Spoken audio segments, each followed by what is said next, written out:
One way of looking at it, perhaps, is what I'm trying to do is I'm trying to create a problem that actually does have a solution.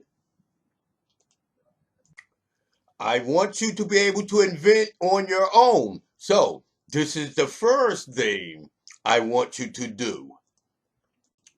Remember, I'm trying as much as possible not to load you up with a bunch of economics. So, but if you do want to learn more about why I do what I do in this chapter, you could simply check out some readings on existence theory in economics. You have spent time learning economic principles. Now you will start applying the foolproof methods to use them to make inventions.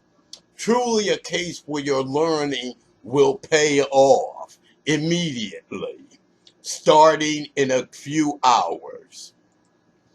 To analyze something, it first has to be in existence.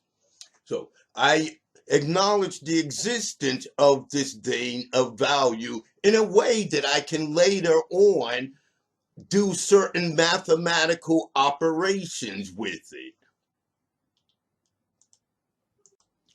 If I've created a situation of this existence, I can now create situations of what's best.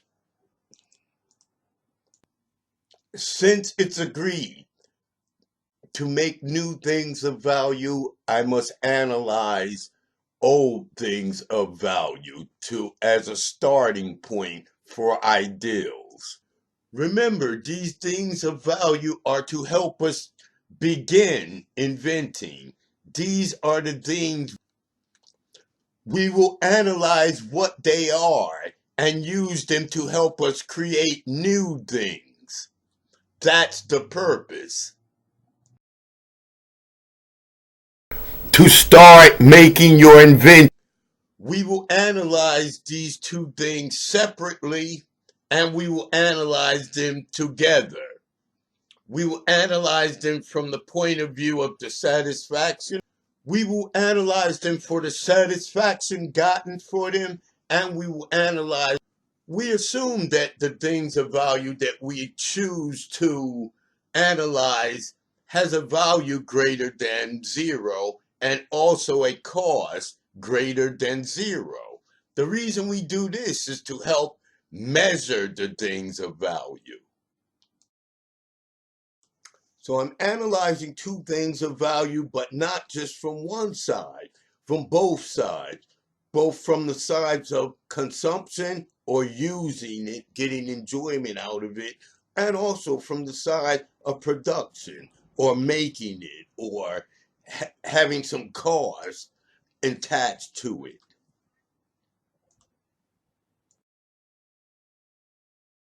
We need to measure the things of value to find out more about the commodities.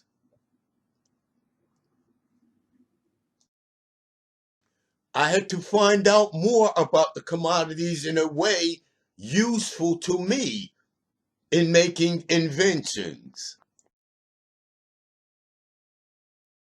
Knowing the things of value that I'm measuring have a cost and also a desirability greater than one helps me acknowledge their existence and help me measure them in a way numerically to create something new and new numerical numbers that help guide me in creating something new.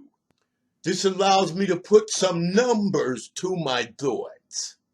That's why I use it.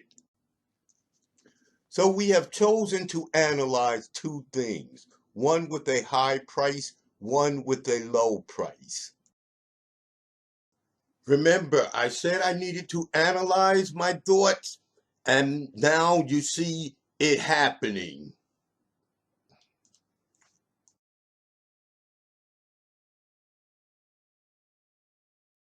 Remember, we are analyzing it according to economic principles. So, as mentioned, as you get ready for further applications. Now that you have these two things in place, remember, they have a cost greater than zero. This will allow us to begin measurements on them. And the fact that they have a utility or satisfaction greater than zero will allow us to begin measurements on them also, which will help as we measure benefits and we measure in relation to the cost to provide those benefits. We are creating a new product, and we're creating a new product that has a good chance of success because it'll give great benefits at a low cost if we do it right. Okay, so think now. You have chosen the two things of value you will be analyzing. You have found out you can now measure them. Now you will begin combining and measuring them in a way that creates additional satisfaction and lowers cost as we go along. This is the start of how I invent. And importantly, it's in accordance with good economic principles in regards to a new invention and in regards to a large benefit and low cost as the goal. Okay, so in this chapter, you saw the building blocks of my analysis in the flesh, you may say. You saw it in action.